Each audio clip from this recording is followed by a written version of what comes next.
కాంగ్రెస్ పార్టీకి పట్టం కట్టిండ్రు.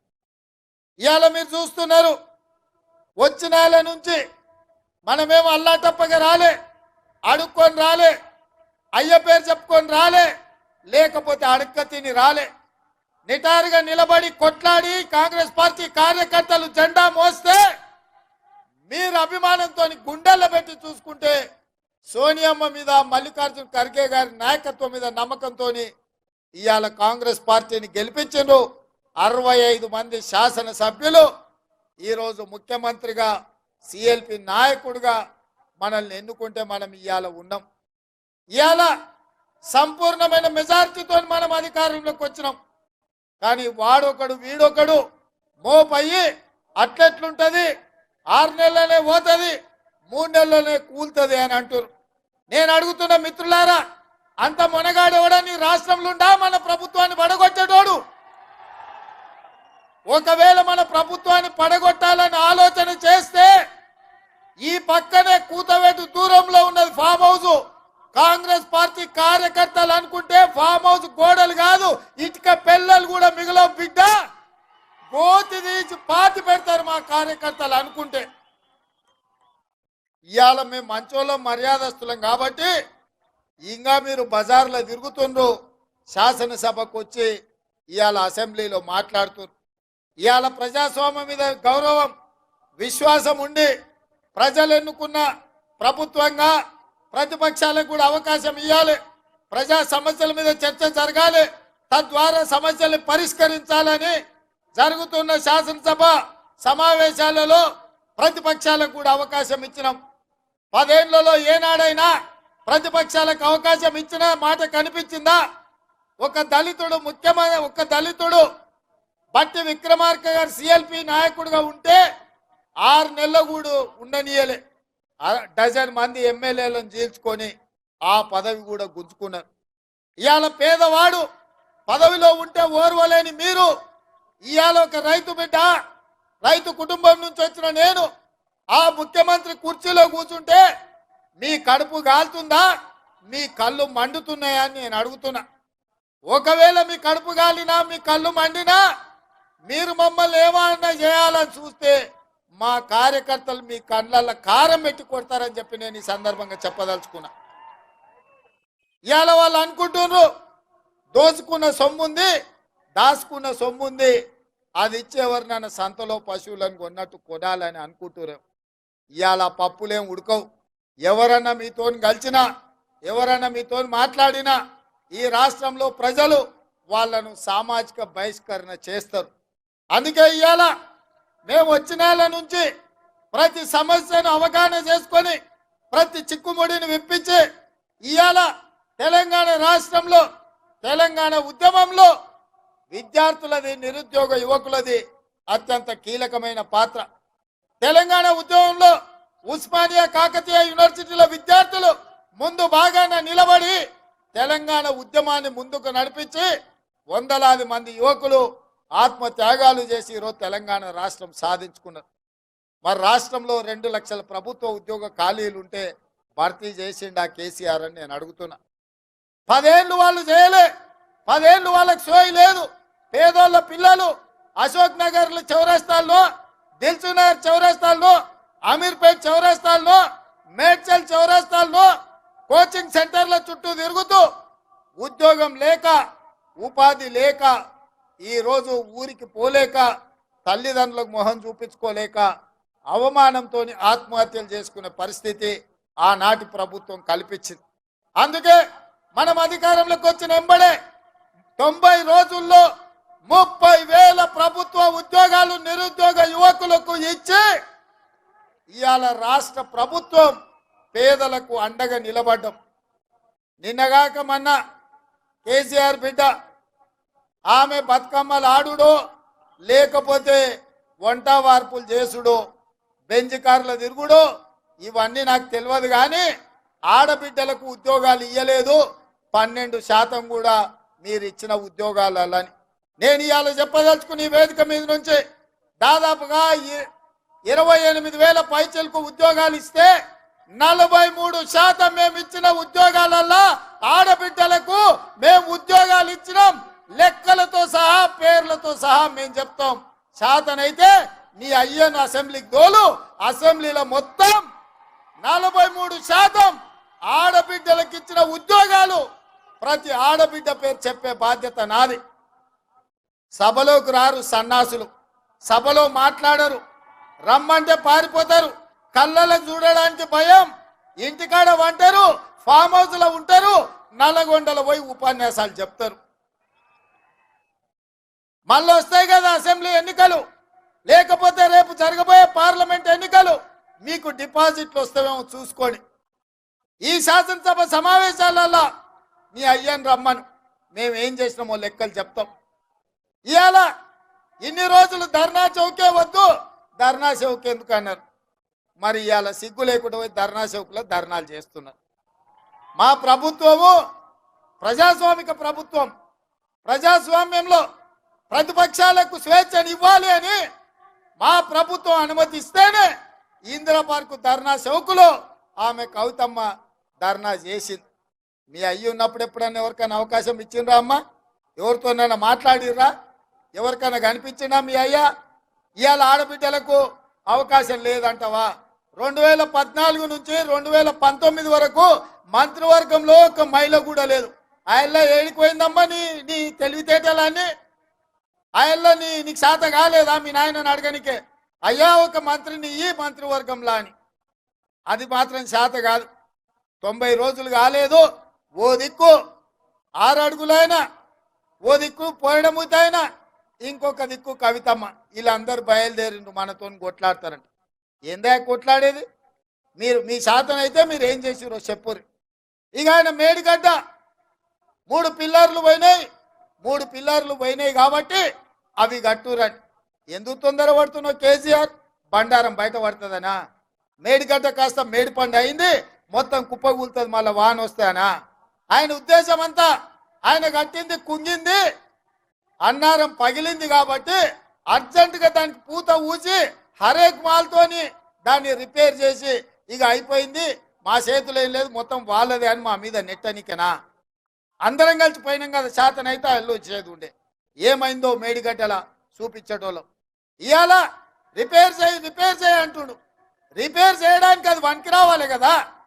అదేమన్నా అక్కడికి వస్తుందో అక్కర రాదు. ఇవాళ అధికారులు చెప్పాలి కదా. ఢిల్లీ నుంచి నిపుణులు వచ్చారు, వాళ్ళు వాటిని పరిశీలిస్తారు. ఉన్నది రిపేర్ చేస్తే నడుస్తుందా, మిగతాది కూడా కుంగిపోతుందా, మొత్తం గులగొట్టి కట్టాలనా లేకపోతే దాన్ని రిపేర్ చేయాలనా అని ఇవాళ అడగాలనా లేదా? ఇవాళ మనం ఇల్లు కడితే 8 పిల్లర్లు పెట్టి కడితే ఓ దిక్కు 2 పిల్లర్లు భూమిలో గుంగిపోతే మిగతాది చక్కగా ఉంటుందా? మిత్రులారా, మనం కూడా ఇల్లు కట్టిన వాళ్ళమే, సంసారం చేసిన వాళ్ళమే కదా. సాధ్యమా? ఇవాళ నీళ్ళు ఎట్లా నింపుతారా? ఓ దిక్కు మొత్తం బలిగైపోయి దాంట్లో నీళ్ళు నింతాయా?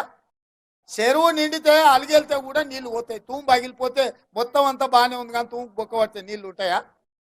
ఇవాళ మేడిగడ్డ కూడా దాదాపుగా 10 పిల్లర్లు భూమిలకు 2 మీటర్లు కుంగిపోయినాయి. అవన్నీ దాచిపెట్టి ఇవాళ ఆయన మేడిగడ్డ బాగానే ఉందంటుడు. ఆయన మాటలు చూస్తుంటే పనిమంతుడు పందిరేస్తేనంట కుక్కతో కదలికి కూలిపోయిందంట. మనం నాగార్జున సాగర్ కట్టినాము, శ్రీశైలం కట్టినాము, ఎస్ఆర్ఎస్పి కట్టినాము, శ్రీరామ్ సాగర్ కట్టినాము. ఇట్లా ఈ తెలంగాణ రాష్ట్రంలో 40 ఏళ్ళు 50 ఏళ్ల కింద జూరాల కట్టినాం ప్రాజెక్టు. 40-50 ఏళ్ళైనా ఎన్ని తుఫాన్లు వచ్చినా గట్టిగా నిలబడి ఉన్నాయి. శ్రీశైలం వరదలు వస్తే 1 ఇంచు కూడా శ్రీశైలం ప్రాజెక్టు కట్టు కదలలే. నాగార్జున సాగర్లో ఆ డ్యామ్ అట్లనే నిలబడ్డది. మేం కట్టిన ప్రాజెక్టులు 50-60 ఏళ్ళైనా కట్టెడు మట్టి కూడా పక్కకు పోలే. నీ ముఖానికి సన్నాసి 1,00,000 కోట్లు పెట్టి కట్టినావు. ఏమైంది 1,00,000 కోట్లకు? 3 ఏళ్ళకు కూలిపోతుందా? ఇది నీ జాగీర్ అయితే గట్టేస్తావు. నీ ఫామ్ హౌస్లో ఇల్లు కట్టుకున్నావు, గట్లే కట్టినావు. 2 ఏళ్ళకు 3 ఏళ్ళకు గుంగిపోతుంది నీ ఫామ్ హౌస్లో ఇల్లు. ఇవాళ ప్రజల సొమ్ము కాబట్టి లెక్కపత్రం లేదు. ఎంతసేపు దోసుకుందాం దాచుకుందాం అన్న ఆలోచనతోటి ఇవాళ మేడిగడ్డని గట్ల కట్టి ఇవాళ దాన్ని కుంగదీసి పలగొట్టి ఇవాళ మన మీద బద్నాం పెట్టాలని చూస్తుండు. ఇవాళ ఇక ఆయన ఉన్నాడు పొడుగుట ఆయన. నేను మొన్న కూడా చెప్పిన, ఇవాళ కూడా చెప్తున్నా, దూలం లెక్క పెరిగింది కానీ దూడకున్న బుద్ధి కూడా ఆయనకు లేదు. ఎందుకంటే చర్చ చేద్దామంటుండు, రమ్మన్నప్పుడేమో రాడు. అసెంబ్లీలో మైక్ ఇస్తేనేమో చెప్పడు. మయ్యన్నే ప్రసాద్ గారు ఎన్ని గంటలు ఇచ్చిండు, మనకంటే ఎక్కువ సమయం ఇచ్చిండు మాట్లాడవాయని.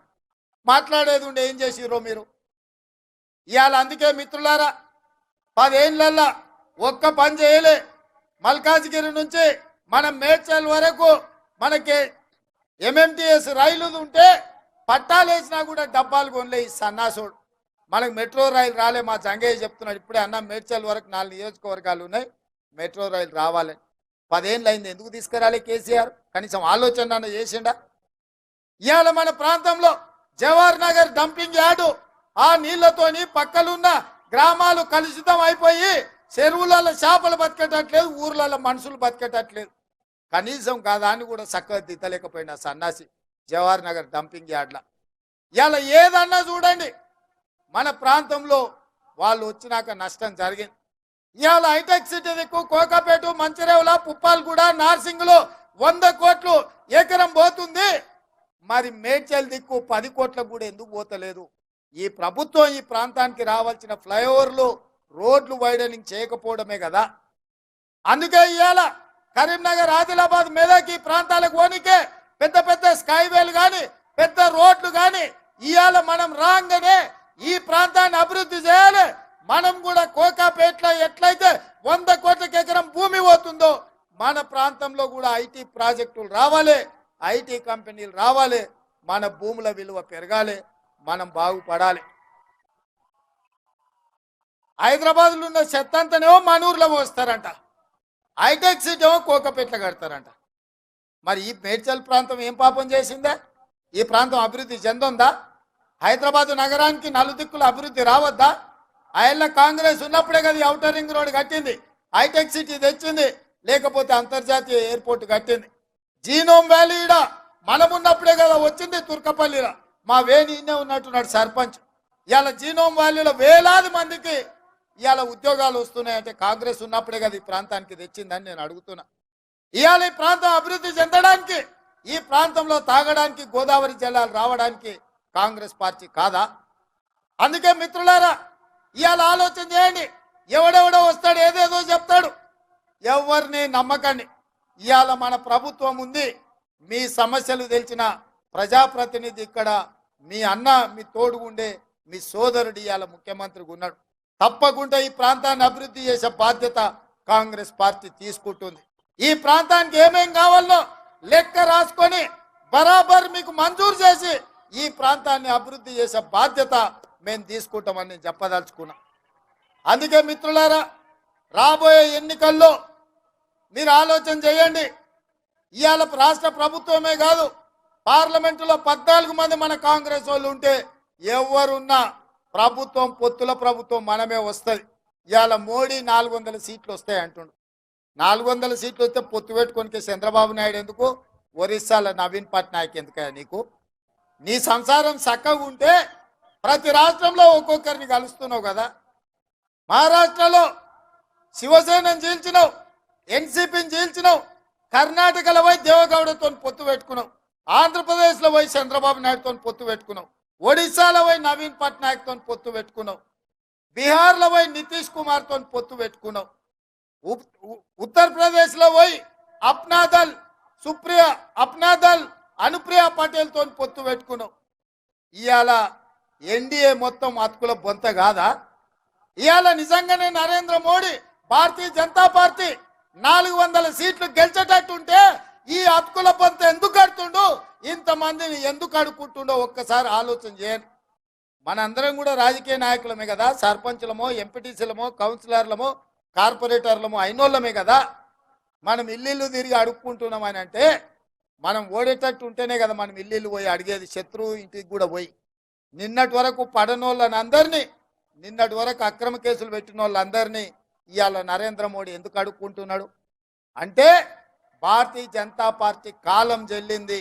ఈ రాష్ట్రంలో 10 ఏళ్ల తర్వాత కేడీని ఎట్లకే బండకేసి కొట్టినరో 10 ఏళ్ల తర్వాత ఢిల్లీలో మోడీని కూడా బండకేసి కొట్టడానికి 140 కోట్ల ప్రజలు సిద్ధంగా ఉన్నారు. ఆ సంగతి నరేంద్ర మోడీ గారికి తెలుసు కాబట్టే ఇవాళ అతుకుల బొంత ఉడుతున్నాడు. కాంగ్రెస్ పార్టీ అధికారంలోకి రాదంటుండు. 2004 కంటే ముందు కూడా గిట్లే మాట్లాడి వాజ్పేయి గారు ప్రధానమంత్రి ఉన్నప్పుడు షైనింగ్ ఇండియా అని చెప్పారు. వాజ్పేయి గారికి ఎవరు అడ్డమే లేదు, అసలు ఎప్పటికీ కాంగ్రెస్ ఉండనే ఉండదన్నారు. కానీ అలా సోనియా గాంధీ గారి నాయకత్వంలో 2004, 2009 10 ఏళ్ళు యూపీఏ ప్రభుత్వం గెలిచింది. ప్రజలకు లోపల కాలుతుంది. 400 సిలిండర్ 1200 అయింది. 50 రూపాయల పెట్రోల్ 110 రూపాయలు అయింది. 40 రూపాయల డీజిల్ ఇవాళ 100 రూపాయలు అయింది. ఉప్పు, పప్పు, బెల్లం, చింతపండు, మంచి నూనె గురించి నేను చెప్పాల్సిన అవసరం లేదు. అంతెందుకు కేసీఆర్ మోడీ దెబ్బకు 50 రూపాయలు ఉన్న క్వార్టర్ 200 రూపాయలు అయింది. అవునా కాలే? చాలామంది మా సోదరులకు లెక్క తెలుసు కదా. మరి ఇవన్నీ ఎట్లా ధరలు పెరిగినాయి? ఇవన్నీ ధరలు పెరిగినాక ఇంకా మోడీకి ఓటేస్తారా? ఆయన ఏం చెప్పిండు? రైతులకు ఆదాయాన్ని రెండింతలు చేస్తాను, 2022 వరకు ప్రతి పేదవాడికి ఇల్లు కడతాను, స్విస్ బ్యాంకులో లక్షల కోట్ల నల్లధనం ఉంది, ప్రతి పేదవాడి ఖాతాలో 15 లక్షల రూపాయలు వేస్తా అన్నాడు. ఇట్లాంటివి ఆయన ఎన్ని చెప్పిండంటే ఇక లెక్క పెట్టే పరిస్థితే లేదు. మరి ఇవాళ అవన్నీ చేసిండా మళ్ళీ వచ్చి ఓట్లు అడగడానికి? ఇక ఆయన ఈటెల రాజేందర్ గారు రేవంత్ రెడ్డి ఆ ఊరు నుంచి వచ్చి ఇక్కడ గెలిచిండు కాబట్టి ఈయన కూడా ఈ ఊరు నుంచి వచ్చి ఇక్కడ గెలవాలని వచ్చిండంట. ఏంటికేయాలి ఓటు? ఈయన మెడ్చల్లోనే ఉంటున్నావు కదా 10 ఏళ్ళ నుంచి. అవునా? ఈటెల రాజేందర్కి పక్కనే కదా ఇల్లు. ఎప్పుడైనా మన దగ్గరకు వచ్చి ఇక్కడ దిక్క ఈయనే కదా ఫామ్ హౌస్ కట్టుకున్నాడు. కానీ ఎన్నడన్నా మన దగ్గరకు వచ్చిండా? మరి ఎన్నడు రాంది ఇవాళ ఓటాడుగా నీకు ఎట్లా వస్తాడా మన దగ్గర? 10 ఏళ్ళు మంత్రిగా ఉన్నాడు, ఎప్పుడైనా మన దిక్కు చూసిండా? పెన్షన్ ఇచ్చిండా? ఇల్లు ఇచ్చిండా? ఉద్యోగం ఇచ్చిండా? ఉపాధి కల్పించిండా? పోనీ ఎట్లున్నామని అడిగిండా? మన పెళ్ళికి వచ్చిండా? మన సావుకు వచ్చిండా? మంచిగున్నామని మనల్ని ఎప్పుడైనా వల్కరించిండా? మరి ఏం అడిగినోడు ఇవ్వాలి సిగ్గు లేకుండా ఓటు ఎట్లా అడుగుతాడా మన దగ్గర? ఎట్లా అడుగుతాడు చెప్పురి?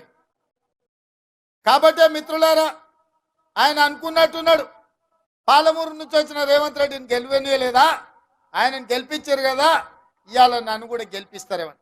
ఆయనలో నేను ప్రతిపక్షాల నుండి ప్రజలతో కొట్లాను కాబట్టి గెలిపించారు. 10 ఏళ్ళు నువ్వు కేసీఆర్తోనే అధికారంలోనే ఉంటాయి, 2 ఏళ్ళ నుంచి మోడీతోనే అధికారంలోనే ఉంటుంది. బీజేపీ నుంచి నిధులు తెస్తా అని చెప్పిండు ఆయన హుజూరాబాద్. ఒకవేళ నిధులే తెచ్చుంటే హుజూరాబాద్లో ఎందుకు ఓడగొడుతుండ్రి ఈటెల రాజేందర్ గారు? నిన్ను ఇవాళ హుజూరాబాద్లో ఓడగొడితే ఈడికి వచ్చి గెలుస్తా నువ్వు ఎట్లా అనుకుంటున్నావు? అందుకే మిత్రులారా, ఇవాళ మంచి ఆలోచన చేయండి. పార్లమెంట్ ఎన్నికలు వస్తున్నాయి. ఏ విధంగా అయితే రాష్ట్రంలో ప్రజలు మనల్ని ఆశీర్వదించి ప్రభుత్వాన్ని ఇచ్చిండ్రో, రేపు ఈ ప్రాంతంలో మనకు ఎమ్మెల్యేలు లేరు, రేపు ఎంపీలు కూడా లేకపోతే ఏదైనా అభివృద్ధి చేయాలన్నా, మీకు నిధులు ఇవ్వాలన్నా, మీ ప్రాంతానికి ఐటీ కంపెనీలను తేవాలన్నా ఇక్కడ మన వాళ్ళు ఉండాలి. మట్టికి పోయినా ఇంటోడు ఉండాలి అంటే ఈ ప్రాంతంలో పార్లమెంటు కాంగ్రెస్ పార్టీ గెలవాలి. ఆయల్ల 2019లో ఎట్లయితే కష్టపడ్డారో, కొట్లాడినరో, మీరే కట్టబట్టుకొని నిలబడి ఈ మల్కాజ్గిరి పార్లమెంట్లో కాంగ్రెస్ పార్టీని గెలిపించాలి. అప్పుడే ఈ ప్రాంతం అభివృద్ధి చెందుతుంది. ఎందుకంటే నమ్మిన మనిషి మనోడై ఉండి మన ఇంటి మనిషి ఉంటే నాకు కూడా అల్కగా అవుతుంది. కాగితాలు తీసుకొస్తే ఆ పనులు చేయడం సులువైతుంది. అవసరమైతే ఢిల్లీలో మన ప్రభుత్వం రాహుల్ గాంధీ గారు ప్రధానమంత్రి అయితే మన ప్రాంతానికి నిధులు తెచ్చుకోవడానికి అవకాశం ఉంటుంది. ఇవాళ జంగయ్య గారు అన్నట్టు మెట్రో మేడ్చల్కు రావాలంటే ఈడ పార్లమెంటు మనం గెలవాలి. ఇవాళ ఈ ప్రాంతంలో అభివృద్ధి జరగాలంటే, ఈ ప్రాంతానికి ఐటీ కంపెనీలు రావాలంటే మల్కాజ్గిరిలో కాంగ్రెస్ పార్టీ ఎంపీ గెలవాలి. మీకు అండగా ఉండడానికి మైనంపల్లి హనుమంతరావు ఉన్నాడు, సుధీర్ రెడ్డి గారు ఉన్నారు, ఇక్కడ హరివర్ధన్ రెడ్డి ఉన్నాడు, జంగయ్య యాదవ్ ఉన్నాడు. అన్నిటికంటే నేనున్నా మీ సోదరుని మీకు అండగా. ఎవరికి భయపడాల్సిన పని లేదు. అపోజిషన్లు ఉన్నప్పుడే మన వాళ్ళు భయపడలే. ఇవాళ మనదే అధికారం ఉంది. మనతో ఎవడన్నా పెట్టుకున్నాడంటే చింతపండు అవుతుందని నేను చెప్తున్నా. అందుకే మిత్రులారా, ఆలస్యం అయింది. మీరందరూ ఇంటికి పోవాలి. దూరం దూరం నుంచి వచ్చారు. 6 5 రావాల్సింది ఇవాళ 8 8:30 అవుతున్నట్టుంది. ఇంతసేపు ఓపికగా ఉండి కాంగ్రెస్ పార్టీని గెలిపించడానికి ఆశీర్వాదానికి మీరు వచ్చిండ్రు. 4 5 రోజుల్లో 13 తారీఖు 14 తారీఖు లోపల మన మల్కాజ్గిరి ఎంపీ అభ్యర్థిని అధిష్టానం సోనియా గాంధీ గారు, రాహుల్ గాంధీ గారు, మల్లికార్జున్ ఖర్గే గారు ప్రకటిస్తారు. మళ్ళా పెద్ద బహిరంగ